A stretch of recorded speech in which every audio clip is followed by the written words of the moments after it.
가시면 미친 듯이 출제예요. 단골이야, 단골. 외환회계라는 게. 자, 무슨 말인지 해볼게요, 여러분들. 우리 시험 목적 요걸로 갑니다. 요걸로. 안 내니까.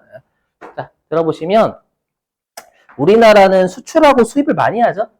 그죠? 수출하고 수입을 정말 많이 하는 나라입니다. 그래서 환율에 진짜 민감한 나라예요, 환율에. 그죠? 막 그래서 그러잖아요. 가끔씩 우리 뉴스 같은데 보면, 자, 미국은 왜 미국은 주식이 잘 나가는데 우리나라는 왜 거지 같냐, 이렇게. 다 미국 이민 가잖아. 엔비디아 짱이라고. 들어보셨어요, 혹시? 그런, 그냥, 그렇잖아요, 여러분들. 우리나라가 상대적으로 경기에 되게 민감한 나라예요. 맞죠? 미국은 되게 막 1등기업 많잖아.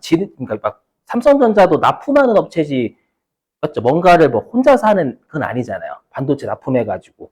맞죠? 근데 미국은 막 마이크로소프트나 이런 되게 그냥 자기들이 다 하는 애들이 많단 말이에요. 맞죠? 아무튼 그 뭐, 우리나라에 비해서 뭐, 지금 경기가 안 좋으니까. 보시면 다들 막 문 닫고 있잖아요. 보시면 가끔씩 지나가다 보면 폐업 이렇게 해가지고. 슬프고. 자, 그래서 뭐냐면, 예를 들어 볼게요. 내가 만약에 제품을 외상으로 팔았어요. 언제 외상으로 팔았냐면, 예를 들어 12월 27일. 맞죠? 그때는 내가 달러당 1,100원에 판 거예요. 달러당 1,100원. 알죠? 근데 12월 31일에 이제 주주들한테 당연히 달러로 되어 있는 걸 원화로 보고해야 될 거 아니에요. 그죠? 근데 그 달러가 원화로 해야 되는데, 근데 이제 문제가 뭐냐면 12월 31일 날 내가 가지고 있는 채권 채무 있죠? 내가 가지고 있는 채권 채무를요, 평가를 해야 돼요. 평가를. 그럼 환율이 채권이 오르면 이득일까요? 손해일까요? 채권의 환율이 오르면. 채권, 이득이죠. 왜? 채권은 받을 거잖아요. 받을 게 오르면 당연히, 여러분들 이거는 그냥 기분 좋으면 이익, 기분 나쁘면 손실이라 생각하시면 돼요. 좀 간단하게. 제가 여기다 감정에 충실할 것이라고 적어놨죠?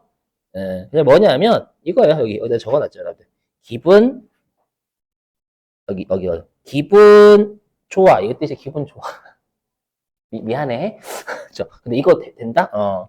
이익이고, 여기, 기분 좋아, 이익. 받아들여주면 안 될까? 맞죠? 이 은근히 통용이 돼. 자, 근데 기분 나빠. 그럼 손실이에요. 기분이 아래로 처지면 마이너스 아래로 처져? 기분이. 아무튼 뭔지 아시죠? 뭐냐. 근데 자산이 채권이잖아요. 채권이 환율이 떨어졌대. 그럼 기분 나빠요? 좋아요? 받을 게 환율 떨어지면. 기분 나쁘지. 기분 나쁘니까 손실. 그 다음에 부채는 갚을 거죠. 갚을 게 환율이 올라가요. 기분 나빠요. 갚을 게 늘어난 거니까 손실. 오케이? 그 다음에 갚을 게 줄었어. 환율이 낮아졌어. 기분 좋아. 그죠? 표정이 이거 머리내 대고 하는 거야. 이익 진짜 이렇게 된다니까 여러분들. 알죠? 단지 우리가 근데 그러면 그 외화 채권이나 채무를 평가하자. 평가한다고 해서 기말에 평가. 근데 외화 쪽은 평가한다라는 걸 뭐라고 하냐면 이렇게 해요. 평가한다라는 거 환산이라고 표현해요. 평가를. 그러니까 여기에서 환산 손실 또는 이익이 되겠죠. 그렇죠. 그냥 이거는 뭐냐 외화를 우리가 평가했더니 손실 또는 이익이 발생했다 그 얘기예요. 근데 개정 과목은 평가라고 하지 않고 단지 환산이라는 용어만 쓰는 거예요. 오케이? 여기까지. 예. 자, 그래서 여기 보이시잖아요. 그래서 여기 뭐라고 돼요? 기말에는 내가 가지고 있는 외화 자산, 부채를 기만 환율로 평가해야 돼요. 그거에 따라서 평가 손실이 뜰 수도 있고 이익이 뜰 수도 있는데 얘를 평가라고 하지 않고 단지 환산이라는 용어만 돌리는 거예요. 되셨어요? 자, 그럼 한번 이렇게만 하고요. 사례 한번 들어볼게요. 그리고 여러분들한테 최근 문제 딱 한 번 딱 두 번 내서 두 번. 원래 잘 안 내다가 한 번 예전에 한 번 냈고 선생님들 한 번 냈으니까 다시 안 내겠잖아. 이번에 또 냈고 안 할 수가 없어요. 자, 보실게요. 여기 뭔 기업이야 이거? 죄송. 이거 뭔 기업이냐? 실리콘밸리입니다. 그냥 무시. 자, 보니까 여기요. 자, 이거 이해만 하시면 대부분 잘 하세요, 실제로. 자, 보시면. 자, 단기 차입금이 채무죠. 채무. 자, 그래서 단기 차입금 중에는, 그리고 실리콘밸리는 그냥 거래처예요, 거래처. 내가 실리콘밸리한테 돈 빌린 게 있나 봐요. 돈 빌린 게 있는데, 보니까 여기 미화 보이세요? 미화? 미화가 뭐예요? 그죠? 미국 통화 드립치려다 말았어. sorry. 자, 미화. 아니, 안 할게, 안 할게. 머리 자꾸 하라고 하는데, 제가 이제 좀 참고 있어요. 자, 미화 1달러. 그러니까 내가 1달러를 빌렸던 거예요. 빌렸는데, 그럼 내가 빌렸을 당시에 환율 곱해가지고 일단 단기 차익금 잡았을 거 아니에요. 그래서 내가 빌렸을 때 당시에 환율을 곱해보니까 우리나라 돈으로 1,000만 원이었던 거예요. 빌렸을 당시에 금액이 우리나라 돈으로 계산해 보니까 1,000만 원이에요. 그럼 이거 여러분들 굳이 환율을 구하고자 한다면 어떻게 구하면 돼요? 1,000만 원을 10,000달러로 나누면 되겠지 뭐. 10,000달러로 나누면 아마 이게 우리나라 그 환율로 따지면 달러당 1,000원 나올 거야 아마. 굳이 이럴 필요 없지. 어차피 우리나라 돈 줬는데. 맞죠? 자, 그런데 보니까 여기 핵심은 여기가 중요해요. 12월 31일 날 현재 이 10,000달러에 대해서 평가해야죠. 평가해 봤더니 달러당 1,200원으로 평가가 된다라는 뜻이에요. 그럼 내가 돈 빌린 10,000달러에 대해서 1,200원으로 평가를 했다라는 뜻입니다. 요걸로 곱해서 평가했다. 왜? 그럼 또 우리나라 돈은 어떻게 해요? 달러에다가 환율 곱해야 되는 거잖아요. 10,000달러에다가 1,200원 곱해야 우리나라 돈 나오는 거지. 이거 저 어떻게 할 수가 없어요, 여러분들. 그죠? 엔화에도 우리가 1엔당 우리가 100엔, 뭐 1엔당 8원이면 몇 엔 곱해야 되는 거잖아요. 그죠? 그럼 이렇게 곱하면 이게 우리나라 돈으로 1,200만 원 될 거예요. 10,000달러 곱하기 달러당 1,200원 하면 우리나라 돈으로 1,200만 원일걸요, 아마? 맞죠? 그래서 1,200만 원으로 요 외화 차입금, 단기 차입금이 평가가 된다라는 거예요. 이해되시겠어요? 무슨 말인지? 그래서 내가 당초에 10,000달러 빌렸을 때는 우리나라 돈으로 1,000만 원이었는데 12월 31일 요 10,000달러에 대해서 기말 환율로 평가해 봤더니 1,200만 원의 원화로 평가가 되더라라는 뜻이에요. 이해되시겠어요? 그러면 10,000달러로 되어 있는 단기 차입금을 12,000달러로 만들어야 되는 분개를 하는 거예요. 오케이? 그러면 단기 차입금을 늘려요, 줄여요? 당초에 10,000달러였는데 12,000달러니까. 죄송해요. 1,000만 원이었는데 기말에 1,200만 원이니까 우리나라 돈으로 단기 차입금을 늘려야 되겠죠. 그래서 단기 차입금이에요. 대변에 단기 차입금 200만 원 늘린 거예요. 그러니까 1,000만 원에서 200만 원을 대변으로 늘리면 기말에 1,200만 원의 단기 차입금이 된다라는 뜻이에요. 오케이? 그리고 그럼 내가 빌렸을 당시에는 우리나라 돈으로 1,000만 원이었죠. 근데 12월 31일 내가 갚을 돈을 우리나라 돈으로 평가해 보니까 이 10,000달러에 대해서 갚을 돈이 우리나라 돈으로 1,200만 원 평가가 되는 거예요. 그럼 갚을 금액이 는 거죠. 200만 원이 평가가. 그럼 갚을 금액이 늘었어. 기분 나빠요? 기분 좋아요? 나빠야 되는 거예요. 갚을 때 기분 좋아. 이러면 자선사업가야? 그렇죠. 그래서 기분 나쁘니까 손실. 근데 지금 평가 손실이잖아요. 평가 손실인데 외화는 환산 손실이라고 표현해요. 그래서 차변에 외화, 환산, 평가했더니 손실이 났다. 라고 차변에 외화, 환산 손실 200만 원 이렇게 적는다라는 거예요. 이해되세요? 어떻게 하는지 그럼 여러분이 하나 풀어보실게요. 자, 106회차입니다. 요거 근데 기억하셔야 돼. 왜냐하면 회계 1급과 미친 듯이 내요. 실제 시험에서. 엄청나게 됩니다. 106회, 106회.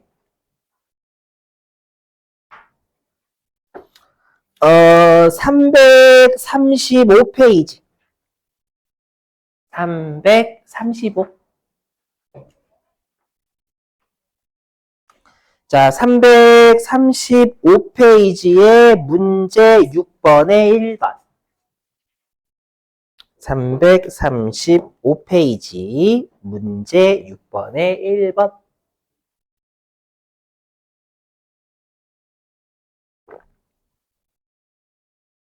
얘는 수동결산이겠죠, 여러분들? 아까 자동결산이라 안 배웠으니까.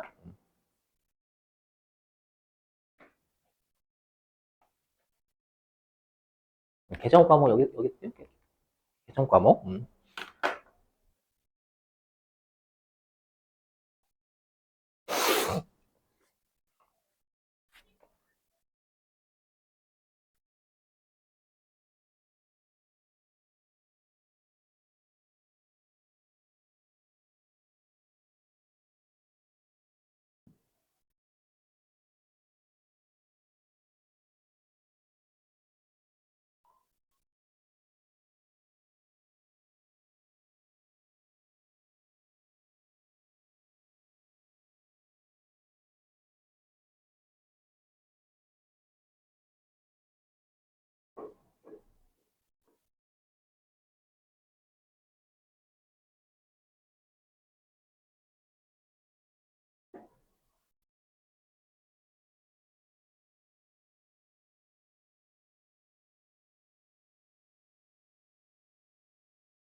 다 됐어요, 벌써?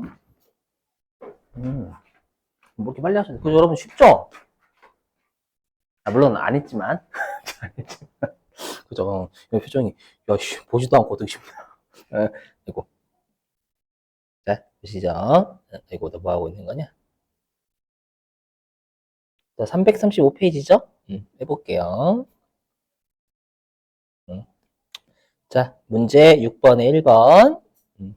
이렇게 비슷하게 나와요. 자, 보시면, 항상 여러분들이 꼭 적으실 게 항상 환율은 기말의 환율을 곱한 걸로 평가하셔야 돼요. 알죠? 뭐냐? 자, 보니까 내가 이제 여기 12월 31일자 적용 환율은 달러당 1250원 됐대요.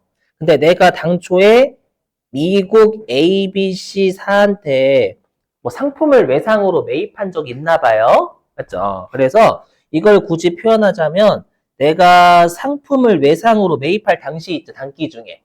맞죠? 상품을 외상으로 매입할 때